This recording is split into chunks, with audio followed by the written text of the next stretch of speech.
Into the league. Where do you see you guys at following the big win last Friday at Wright State, jumping back out on the road again this weekend? I think we're still trying to figure it out. Being consistent, trying to put two games together. I thought Friday we were very resilient. I thought Nas played very, very possessed. I thought a lot of guys stepped up. I thought it was a good team effort, and I thought we deserved to win. I thought we outplayed them for most of the game. And sometimes when you do that, things go your way. And then I thought Saturday was total opposite. Definitely a learning experience, I think, for all. Got to be ready to go. Got to be mature about a big win. But the biggest thing we got to be is more consistent. And the more we practice and the more we play, I think that'll continue to get better. And then I think, the reality of it is we're playing, our seventh and eighth game on the road this weekend in league play to wrap up, 8 out of 10 on the road. So on the back end, it's very refreshing to know we got a lot of home games. Hopefully we can get DQ back, get him healthy. He's been rehabbing in Dayton, so he hasn't been with us. But, it's been a trying year, from 3 injuries to 8 out of 10 on the road. We got to keep plugging away, got to be a resilient group.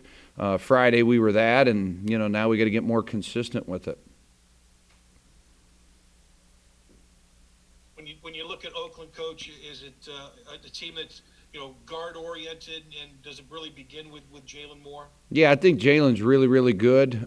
For a first-year player to come in the league and have this kind of impact, he's a special talent. He knows how to play. He can play off the bounce, can make a shot. Rashaad Williams certainly is one of the best shooters in our league, just a scorer, very, very good player. Oladipo's having a great year, and I think Coach Camp has done a tremendous job with his recruiting. His freshmen are very good. Parrish and Townsend, those kids can really play. So, they were thrown into the fire right away with their first 11 on the road and multiple bye games to help, support, the Oakland Athletic Department. So those kids are well tested. They've played at Michigan State, Xavier, Oklahoma State. They've played everybody in the country. So this is a team that's played a lot of games, more than anybody in the league, and they're very, very good at home year in and year out. Coach, last week, and again, in the world we live in with social media, Darius was not at the Carlo game. From what we could see on television Saturday, he was not with the team. There's a lot of speculation about Darius Quisenberry. Can you straighten that out for us? Because Coach Nagy said after the first game, he said, quote, we had a pretty good idea he wasn't going to play.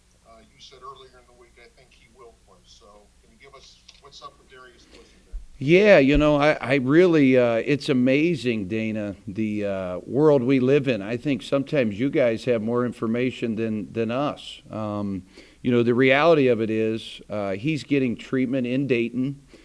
This is a very, very different year. This is a COVID year. So anytime you leave the Tier 1 bubble, you are no longer, part of our travel group. So, after talking to DQ and his dad, I think all of us felt it was in the best interest of his ankle and really our team. He's seeing a specialist in Dayton. He's doing rehab 3 to 4 times a week. So he's trying to get back. That's really what he's trying to do. He's trying to get healthy. But he's not going to travel back and forth from Youngstown to Dayton and be outside of our bubble. We thought he would have a chance to play. Obviously, he's not ready to do that. I think our hope, and I know his hope, is to get him back soon. But any sort of speculation, I guess when players aren't at the game, normally that would, entail something else. But this day and age with COVID, Dana, and what's going on in our world, we have very, very strict protocols. And I think those decisions were made, from DQ and his dad and his mom and myself. We've all been on the same page for 3 years. So any sort of speculation outside of his injury would be totally false.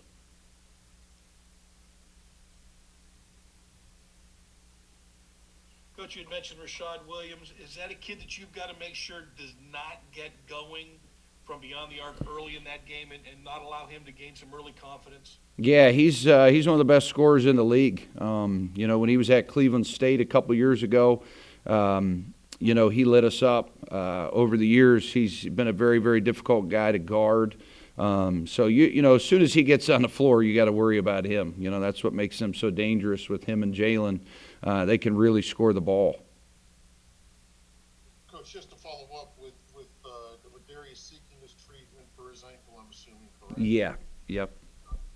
You hope to get him back? What's kind of your crystal ball? I mean, what is it a day-by-day process? Yeah, you know, Dana, with the injuries, I'll be honest with you, buddy. It's coaches have nothing to do with that. That's totally up to the player. I'm never going to force a guy to play, never going to encourage him to play, never, nothing like that. I think when he's ready to play, when he feels he's 100% and he wants to come back and perform and play, then he'll get back inside the bubble. Then he'll go through the proper channels to get back on board, you know, with the team through the medical protocols. But you know, his plan is 3-4 times a week. You know, really, really intense training on the ankle. He's seeing a specialist down there that's worked with multiple NBA players. So I fully supported, you know, that. And I don't know, you know, like I said, we're kind of in a week-to-week process with him. And whenever he's ready, he'll probably tell us. And obviously, you know, it's been difficult not playing with him and really Jameer and Grayson. You know, we're hoping Grayson comes back in 2 weeks. He's a young man that nobody talks about, but he averaged 20 points a game last year at the Division II level and can really play. And we're not down just one guy. We're down 3. So the more bodies we can get back, the better. But, you know, right now this is a weekly process where he's getting that treatment.